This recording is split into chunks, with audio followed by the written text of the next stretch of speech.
Merci Bruno. Faut-il apprendre à désobéir? Eh bien, le sujet que je propose de discuter ce soir, au fond, concerne, si vous voulez, la question de la valeur morale qu'on peut accorder ou non à la désobéissance. Et Platon, n'est-ce pas, dans les lois, définissait l'éducation comme l'acquisition première par les enfants de la valeur morale. Là, il s'agit de se demander si l'acte de désobéir ou la désobéissance peut faire partie, ou peut être une valeur morale. Voilà, c'est le thème. Et alors, je voudrais commencer par deux petites remarques, peut-être un peu plus longues que je le dis. Et la première, d'abord, c'est que j'ai conscience du caractère incongru, paradoxal, au fond, de la question que j'ai formulée.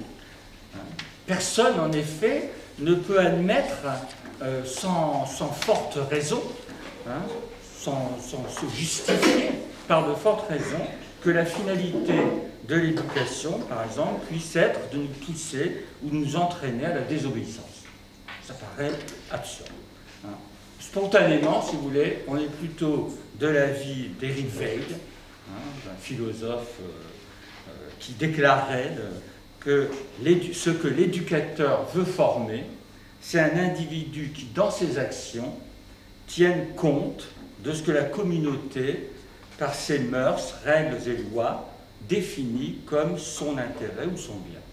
Donc éduquer l'homme, pour Eric Weil, pour le plus grand nombre d'entre nous, cela signifie inculquer le respect des lois, le sens de l'intérêt général, et ça veut dire par conséquent apprendre l'obéissance, puisque celle-ci est la forme première ou la plus évidente du respect de la loi, alors qu'au contraire, la désobéissance est la forme peut-être la plus claire de son rejet, de son mépris au profit d'un intérêt ou d'une passion privée. Voilà. Donc, la forme première peut-être de la violence. Donc, il y a un paradoxe dans le sujet lui-même. Faut-il apprendre à obéir? Je dois dire que ce sujet n'aurait donc presque pas lieu d'être discuté s'il n'existait qu'une seule manière d'obéir et une seule manière de désobéir. Mais justement, ce n'est pas le cas. En fait, nous allons voir très vite qu'il existe plusieurs façons d'obéir qui n'ont pas toutes la même valeur et bien entendu, symétriquement, plusieurs manières de désobéir. L'obéissance, d'une manière générale, ça peut se définir comme la soumission à une autorité ou à un pouvoir légitime ou qu'on juge tel. C'est ce que dit Comte Sponville dans son dictionnaire. Seulement, mais il n'est pas indifférent que cette soumission soit réfléchie plutôt qu'aveugle. Et de même, il n'est pas indifférent qu'elle soit obtenue par la persuasion plutôt que par la force. Exécuter les ordres d'un être humain qu'on tient pour un chef vénérable, eh bien, c'est pas la même chose si on le fait sans penser, sans juger, sans réfléchir aux conséquences éventuelles de ce qu'il nous demande, ou si on le fait en y réfléchissant. Et il en est de même pour l'obéissance aux lois. Donc il y a plusieurs manières d'obéir. Il y a obéir et obéir. Et dans ce domaine-là, déjà, on voit bien qu'il y a peut-être quelque chose à apprendre. Mais c'est pareil pour désobéir. Voilà. Il y a plusieurs manières, plusieurs façons de désobéir. Et je crois, pour aller vite, qu'on ne confondra pas, par exemple, la délinquance pure, la désobéissance d'un enfant mal discipliné, et puis, par exemple, l'insoumission de quelqu'un comme Lech Walesa, qui a créé un syndicat dans un pays où c'était interdit par la loi. On ne va pas confondre ces formes de désobéissance. Et à partir de ce moment-là, la question de est-ce qu'il faut apprendre à obéir est posée. Elle est posée par le fait même qu'il y a différentes manières de désobéir. J'ajoute que Alain, un philosophe que j'admire beaucoup, disait ceci, il disait « La désobéissance est un essai de liberté et de courage, parfois. » Il Et il ajoute, c'est pourquoi il faut la regarder avec amitié. Hein. Il ne faut pas la condamner a priori, il faut examiner de près ce qu'elle est. Hein. Et il ajoute encore, elle n'est blâmable qu'autant qu'elle est paresseuse et lâche, et il faut avouer que c'est l'obéissance qui est le plus souvent paresseuse et lâche. Voilà quelque chose d'assez étonnant, hein, pour ne pas le mentionner. Alors il y a une autre difficulté préliminaire, je ne peux pas manquer d'évoquer, ce que je viens déjà de traiter un peu, c'est la question de savoir si l'expression « apprendre à désobéir » peut recevoir un sens véritablement positif. Hein. Parce que on pourrait se demander si la désobéissance fait partie des choses qui peuvent s'apprendre comme l'anglais, l'art de raisonner, ou si elle fait partie des choses qui sont plutôt naturelles, hein, spontanées. Mais souvent qu'il y a une sorte de spontanéité de la désobéissance. À ce moment-là, ce qu'il faudrait en quelque sorte apprendre, c'est désapprendre à désobéir plutôt qu'apprendre à désobéir. Hein. Voilà.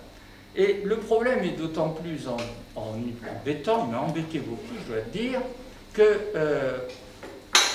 quand on apprend quelque chose, en général, on apprend justement en soumettant au conseil d'un maître ou en se pliant à des règles.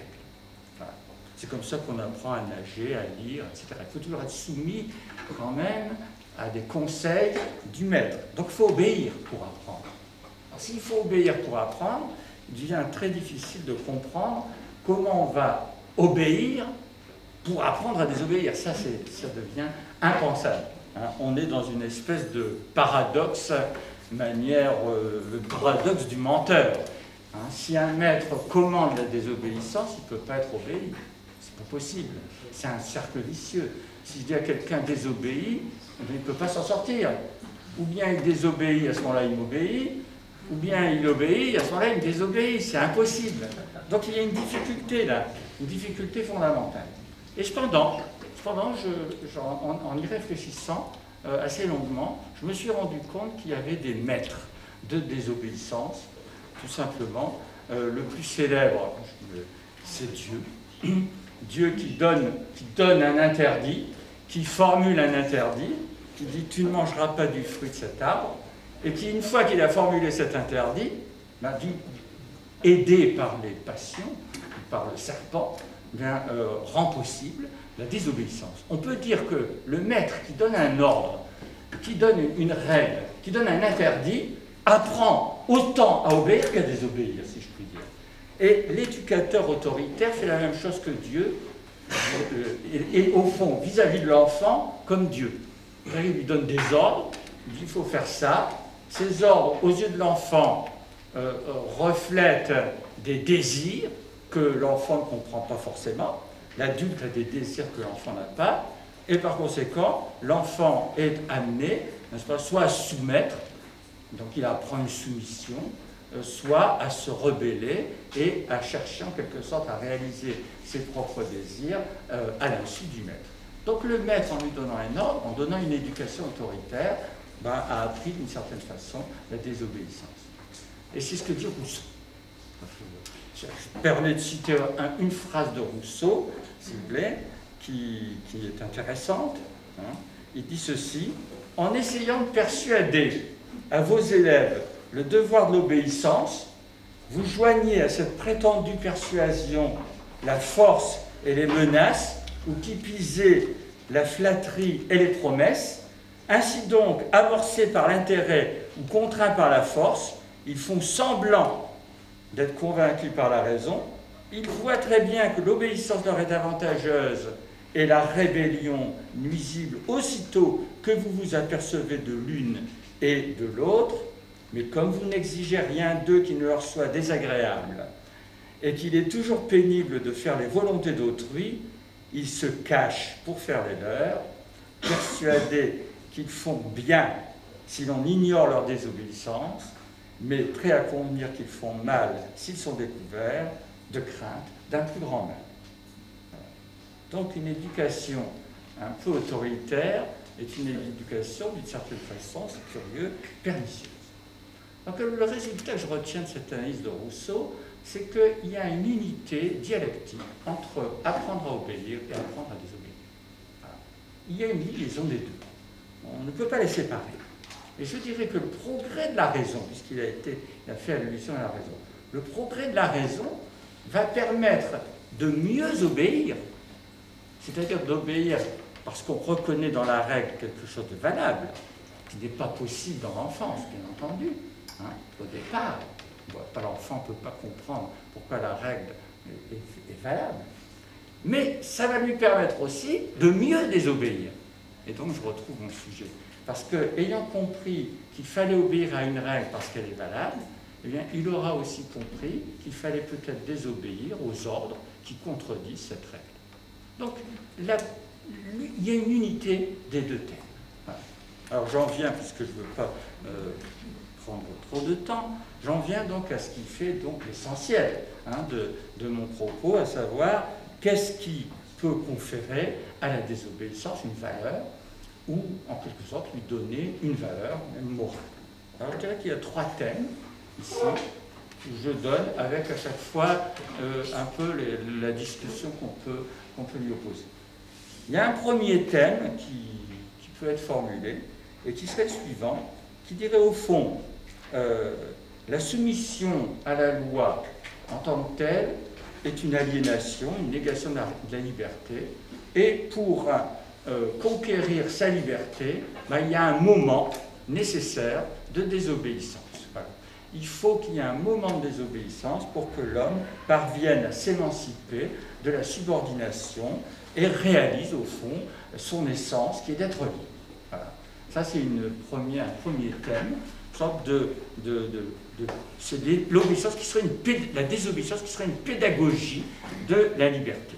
Alors ce qui est gênant évidemment, ce qu'on a opposé à ce thème, qui est souvent dans les débats, l'idée qu'il y a une sorte de valeur au fond pédagogique d'essai dans la désobéissance, qu'on oppose à ce thème, c'est que cette idée suppose toujours que l'obéissance à la loi est aliénante, aliénation. Or, évidemment, les grands philosophes classiques s'opposent radicalement à cette idée que l'obéissance à la loi serait une aliénation. Spinoza, par exemple, explique que le seul moyen pour les hommes de mener une vie sensée, c'est de vivre dans une cité, dans une société. Thème tout à fait ancien, il n'y a pas de vie sensée en dehors d'une cité. Mais pour vivre dans une cité, il faut évidemment se soumettre au droit. Mais le fait d'observer les lois et de se soumettre au droit n'est pas du tout une aliénation de notre liberté. Au contraire, quand nous décidons de nous soumettre au droit et d'observer les lois, eh bien, nous choisissons, dit Spinoza, de vivre de manière sensée et raisonnable. Donc nous affirmons notre liberté. Car, dit Spinoza, vous voyez, je vous le cite ici, Spinoza dit, n'est-ce pas, peut-être dira-t-on qu'en demandant au sujet d'exécuter les ordres reçus et de ne reconnaître d'autre droit que celui qui est établi par les proclamations du souverain, peut-être dira-t-on que nous faisons des sujets des esclaves, car une opinion vulgairement répandue nomme esclave celui qui agit sur l'ordre d'un autre, et homme libre celui qui se conduit comme il veut. Voilà ce que dit Spinoza. Mais cette manière de voir, ajoute-t-il, n'est pas tout à fait conforme à la vérité. En fait, l'individu, captif de son plaisir au point de ne plus rien voir ni faire de ce qu'exige son intérêt authentique, est soumis au pire des esclavages. Au contraire, on devra proclamer libre celui qui choisit volontairement de guider sa vie sur la raison. Donc en choisissant d'obéir aux lois et d'avoir une vie sensée, on ne peut pas dire qu'on n'est pas libre. Voilà donc un peu le débat sur le premier point. La désobéissance, moment nécessaire pour arriver à la liberté, mais la liberté n'est pas forcément elle-même en tant que telle dans la désobéissance. Voilà. Elle peut être aussi dans l'obéissance. Alors il y a un deuxième thème, plus important pour moi, en tout cas, sur cette question de la désobéissance, c'est le thème du conflit possible entre, d'une part, la loi de la cité dans laquelle on vit, les ordres qui sont donnés par le souverain, et d'autre part, la conscience. Car nous avons chacun une idée, une certaine idée du bien, une certaine idée du juste, et il est parfaitement possible que la loi ou les ordres donnés par le souverain soient en conflit avec notre idée du bien et du juste, c'est-à-dire avec notre conscience. Voilà. Et alors le problème qui se pose dans ce cas-là, et je vais le développer un peu, est le suivant: est-ce qu'il faut, n'est-ce pas, rester en accord avec sa conscience dans ce cas-là, ou est-ce qu'il faut rester en accord avec la cité? C'est le problème de Socrate, c'est le problème d'Antigone, j'en dis un mot, et puis c'est le problème des philosophes américains comme Thoreau, ou du film Welcome, qui a montré l'existence de ce problème, n'est-ce pas? Socrate, par exemple, va désobéir. Il va désobéir 2 fois dans sa vie. Une première fois, quand on lui demande, quand les tyrans d'Athènes lui demandent d'aller mettre en prison un individu nommé Léon de Salamine, et une deuxième fois, quand Athènes, réunie en assemblée pour le juger d'ailleurs, lui demande de renoncer à sa vie philosophique et de cesser de pratiquer l'interrogation, l'examen en public des idées. Il désobéit. Et il désobéit dans ces 2 cas-là parce que, dit-il, il ne peut pas transiger sur sa conviction. Il préfère l'accord avec lui-même à l'accord avec la cité. Ce qui ne veut pas dire, par ailleurs, qu'il refuse l'accord avec la cité, puisqu'il va accepter d'être mis à mort. Il accepte la sanction de sa désobéissance. Voilà. Pour moi, c'est là l'essentiel. C'est-à-dire que Socrate désobéit ostensiblement, clairement, mais il accepte la sanction de sa désobéissance.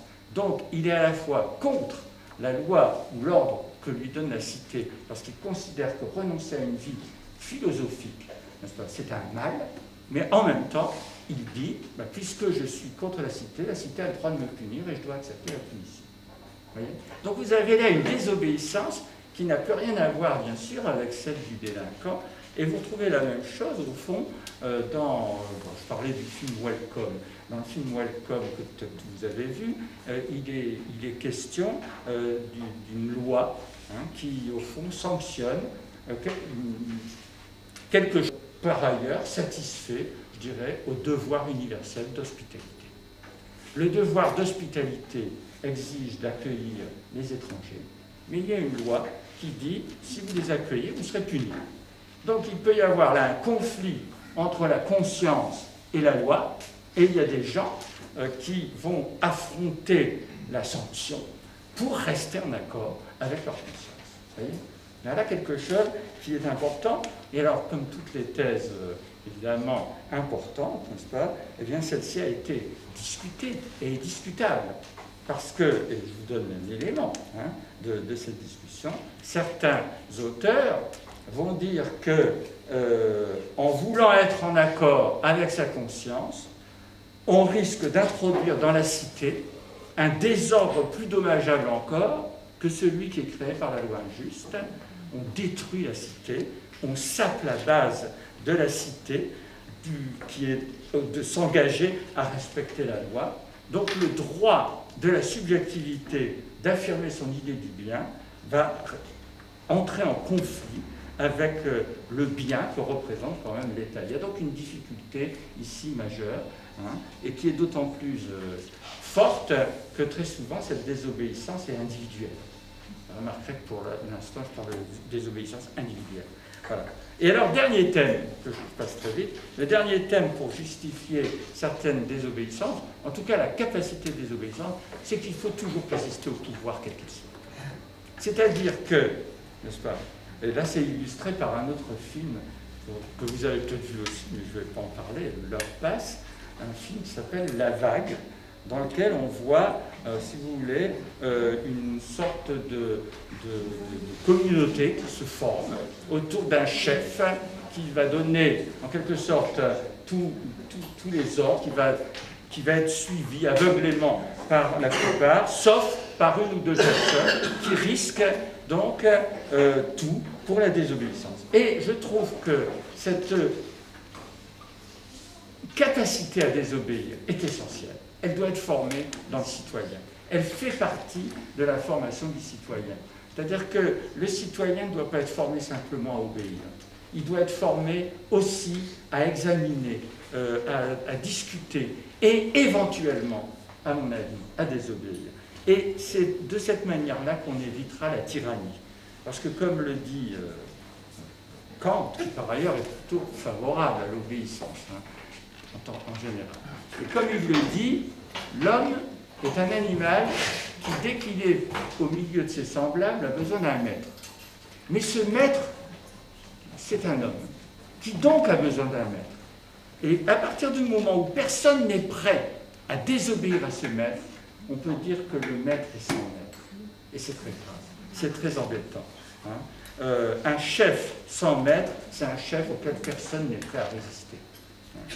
Et alors, je vous cite Simone Veil qui disait ceci: toute collectivité régie par un chef auquel personne ne résiste, eh bien, se trouve entre les mains d'un malade. Voilà. Il faut résister, en quelque sorte, au chef, c'est une nécessité. En quelque sorte, il faut s'y préparer. On doit donc se préparer à la désobéissance. Voilà. J'aurais encore quelques autres arguments à faire valoir. Je dirais que la limite de mon propos, si vous voulez, est la suivante. J'ai parlé de la désobéissance individuelle, mais la désobéissance n'a de valeur politique que quand elle devient collective. C'est le problème. Hein.